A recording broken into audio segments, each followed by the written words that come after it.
Assalamu alaikum dear students. How are you all? My name is Anam Rabani and I am your teacher of social studies for class 6. तो बच्चों हम पढ़ रहे थे chapter number 14. हमने पढ़ा था लिटरेसी के बारे में और पॉपुलेशन डेंसिटी के बारे में.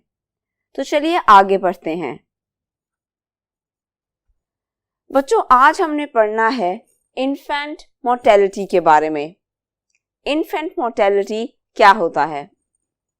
Death rate for babies before the end of their first year. यानी कि जो बच्चे पहले साल की उम्र को या 1 साल की उम्र को पहुंचने से पहले मर जाते हैं उसको हम कहते हैं इन्फेंट मोर्टेलिटी रेट. इटली का इन्फेंट मोर्टेलिटी रेट है 5/1000. यानी कि अगर 1000 बच्चे पैदा हुए हैं तो उसमें से 5 बच्चे 1 साल की उम्र को पहुंचने से पहले मर जाते हैं.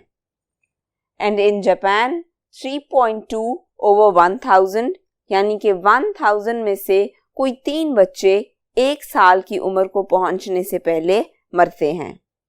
बच्चों ये रेट्स बहुत अच्छे हैं as compared to many other countries जहां पे 1 साल की उम्र को पहुंचने से पहले बच्चे मरते हैं. ये रेट बहुत अच्छा है. इसका मतलब है कि बच्चों की जान बचा ली जाती है और बहुत सी अच्छी हेल्थ फैसिलिटीज मौजूद हैं जिसकी वजह से इनका इन्फेंट मोर्टेलिटी रेट इतना कम है. बच्चों अब आपकी किताब में एक टेबल मौजूद है और उस टेबल के एंड पे एक क्वेश्चन लिखा हुआ है, reasons for high death rate among small children in south east Asia.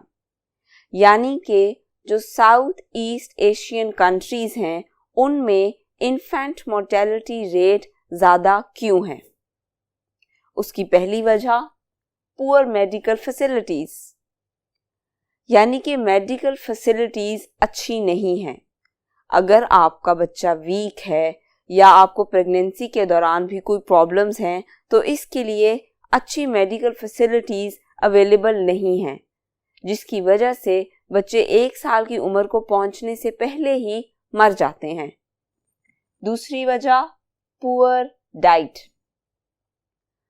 अब बहुत से मुल्कों में ऐसा होता है कि डाइट्स अच्छी नहीं होती लोगों की, स्पेशली मदर्स की, and specifically talking about pregnant women. उनकी डाइट्स इतनी अच्छी नहीं होती कि जो बेबी प्रोड्यूस हो वो हेल्दी हो जिसकी वजह से बेबीज मर जाते हैं. ना सिर्फ ऐसा होता है बल्कि कई बार बच्चे पैदा होने के बाद भी इतनी अच्छी खुराक नहीं ले पाते जिसकी वजह से उनकी डेथ हो जाती है. इसकी एक वजह गुर्बत भी है कि वालिदैन के पास बच्चों को अच्छी खुराक देने के लिए पैसे नहीं होते जिसकी वजह से बच्चे मर जाते हैं. Then poor home conditions. कुछ मुल्कों में घरों के हालात इतने ख़राब होते हैं, घरों की कंस्ट्रक्शन या जिस जगह रहा जा रहा होता है वो कंडीशंस इतनी बुरी होती हैं कि बच्चे उन कंडीशंस को बर्दाश्त नहीं कर पाते. जो छोटे बच्चे होते हैं वो बहुत ज़्यादा सेंसिटिव होते हैं, उनकी बहुत ज़्यादा केयर करनी पड़ती है. बहुत ठंड में भी उनका बहुत ज़्यादा ख्याल रखना पड़ता है और बहुत गर्मी में भी. देयर स्किन्स आर सेंसिटिव, इसलिए उनकी बहुत केयर करनी पड़ती है तभी जाकर वो प्रॉपरली ग्रो कर पाते हैं. Then poor sanitation. अब कुछ इलाकों में सैनिटेशन के बहुत बुरे हालात होते हैं. यानी कि वहाँ पे नालियाँ साफ़ नहीं होंगी, आपकी गलियाँ साफ़ नहीं होंगी या कभी कभार आपके घर भी साफ़ नहीं होते. सफाई नहीं होती तो हाइजीनिक प्रॉब्लम्स आते हैं. हाइजीनिक प्रॉब्लम से सबसे पहले बच्चे अफेक्ट होते हैं क्योंकि उनका जो इम्यूनिटी सिस्टम होता है, यानी कि आपकी बॉडी जब जर्म्स से फाइट करती है, वो जो सिस्टम होता है आपकी बॉडी का वो बच्चों का, ख़ास तौर पे छोटे बच्चों का बहुत वीक होता है वो ग्रेजुअली डेवलप करता है, और क्योंकि बच्चे छोटे होते हैं इसलिए उनका इम्यूनिटी सिस्टम भी वीक होता है, जिसकी वजह से अगर घर में या आपके गिरदोनवाह में जर्म्स ज़्यादा हैं तो बच्चे उस चीज़ को बर्दाश्त नहीं कर पाते, और वो इतने छोटे होते हैं कि आप उन्हें बहुत बड़ी बड़ी दवाइयाँ भी नहीं दे सकते, क्योंकि उनका डाइजेस्टिव सिस्टम भी अभी डेवलप कर रहा होता है। Then comes sheer ignorance and lack of education. बच्चों, हमने पिछले लेक्चर में भी लिटरेसी रेट के बारे में पढ़ा था, यानी कि एजुकेशन, एजुकेटेड पीपल। अब अगर बच्चे को पैदा करने वाले वालिदैन या उसके इर्द गिर्द के लोग पढ़े लिखे नहीं हैं तो उन्हें फिर बहुत सी बातों का नहीं पता होता। उन्हें ये नहीं पता कि क्या गलत है, क्या सही खुराक है, क्या खाना है, क्या नहीं खाना। उन्हें हाइजीनिक प्रॉब्लम्स का नहीं पता होगा। कई बार उन्हें हॉस्पिटल्स में जाकर भी प्रॉब्लम्स आती हैं क्योंकि वो बात को समझ नहीं पाते। इसी वजह से बच्चे की जान चली जाती है। कई बार ऐसा भी होता है कि जो माएँ होती हैं, the pregnant women are not given enough food, यानी कि उनको खुराक अच्छी नहीं होती।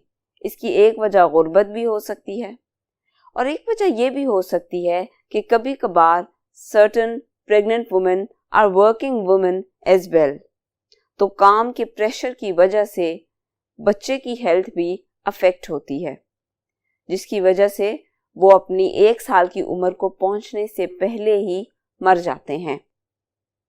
इसलिए ये बहुत ज़्यादा ज़रूरी है कि मदर की फीड भी बहुत अच्छी हो और बेबी की फीड भी बहुत अच्छी हो। ना सिर्फ फीड बल्कि उनके इर्द गिर्द की जो कंडीशंस हैं, जो गिरदोनवाह की सारा माहौल है, वो भी बहुत अच्छा हो। Now let's talk about SAARC. What does it stand for? South Asian Association for Regional Cooperation. SAARC is the abbreviation of South Asian Association for Regional Cooperation. It was formed in 1985 and it has got 7 members: Bangladesh, Bhutan, India, Maldives, Nepal, Pakistan and Sri Lanka. Now, in April 2007, Afghanistan also became a member of SAARC. It was the 8th member. आप अपनी screens पर map देख सकते हैं जिसमें आपको SAARC की member countries दिखाई देंगी। What does the logo mean? आपकी बुक में SAARC का एक लोगो बना हुआ है जिसमें there are like hands like these और बीच में कुछ साइंस बने हुए हैं। तो इस लोगो का क्या मतलब है? जो हाथ बने हुए हैं उनका मतलब है कोऑपरेशन, यानी कि एक दूसरे के साथ मिलकर काम करना, और उसके बीच में जो साइंस हैं वो सिंबलाइज कर रहे हैं उसकी मेंबर कंट्रीज को, और उसके नीचे 2 आंखें भी बनी हुई हैं। Those are called Buddhist eyes, और वो सिंबलाइज कर रही हैं पीस एंड यूनिटी को। अब आ जाते हैं इस बात पर कि what is the purpose of SAARC, यानी कि ये ऑर्गेनाइजेशन या ये कॉर्पोरेशन बनाई ही क्यों गई थी, इसकी क्या जरूरत पेश आई। तो इसका पहला जवाब, to improve the life of people of member countries, यानी कि जो इसकी मेंबर कंट्रीज हैं उसमें रहने वाले लोगों की जिंदगी को बेहतर करना। Point number 2, to speed up economic growth and social development. Economic growth मतलब आपकी इकोनॉमी को बेहतर करना, एंड सोशल डेवलपमेंट आपकी सोसाइटी की बेहतरी, आपकी सोसाइटी की डेवलपमेंट एंड ग्रोथ। यानी कि ये 7 कंट्रीज अगर मिलकर कोऑपरेशन से काम करें तो ये एक दूसरे की इकोनॉमिक ग्रोथ में भी हेल्प कर सकती हैं और सोशल डेवलपमेंट में भी, यानी कि ये एक दूसरे के साथ ट्रेड करें, एक दूसरे के साथ मिलकर डिफरेंट प्रोजेक्ट्स पे काम करें जो कि हेल्प देगा इकोनॉमिक ग्रोथ में एंड सोशल डेवलपमेंट में।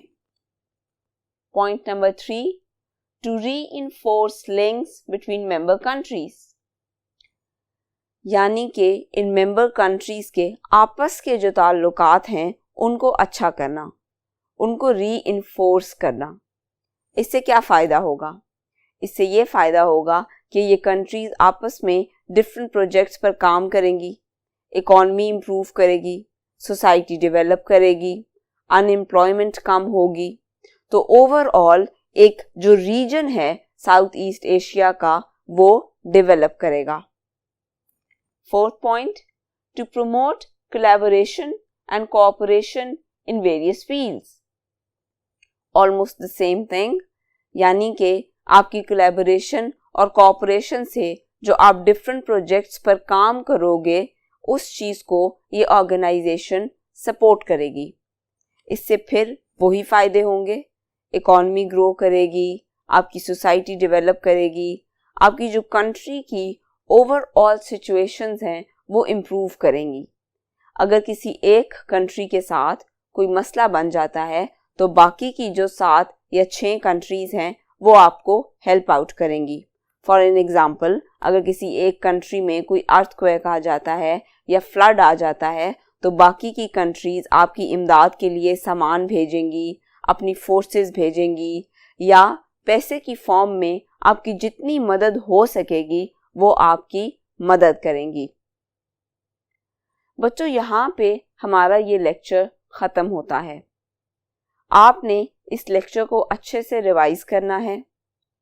इसके अलावा आपने डिफरेंट कंट्रीज़ के इन्फेंट मोर्टेलिटी रेट्स देखने हैं, वजहें देखनी है कि बच्चे 1 साल की उम्र को पहुंचने से पहले क्यों मर जाते हैं। सार्क के बारे में भी पढ़िएगा और सबसे ज़्यादा इम्पॉर्टेंट मैप देखिएगा और ये समझने की कोशिश कीजिएगा कि साउथ ईस्ट एशियन रीजन है कौन सा रीजन वर्ल्ड मैप में, ताकि आपको पता लग जाए कि इसका नाम साउथ ईस्ट एशियन रीजन क्यों है या सार्क कौन सी कंट्रीज़ को सपोर्ट कर रही है। विदाउट मैप आपको ये बात समझ नहीं आएगी। And like I always say, do extra reading, course book से हट के भी पढ़िएगा। इससे आपकी पर्सनैलिटी भी डेवलप होगी और इससे आपका जनरल नॉलेज भी इम्प्रूव होगा। मज़ीद रीड कीजिएगा सार्क के बारे में कि इसका लोगो किसने डिज़ाइन किया, who form this organization, etcetera etcetera. अपना बहुत सा ख्याल रखिएगा। अल्लाह हाफिज़।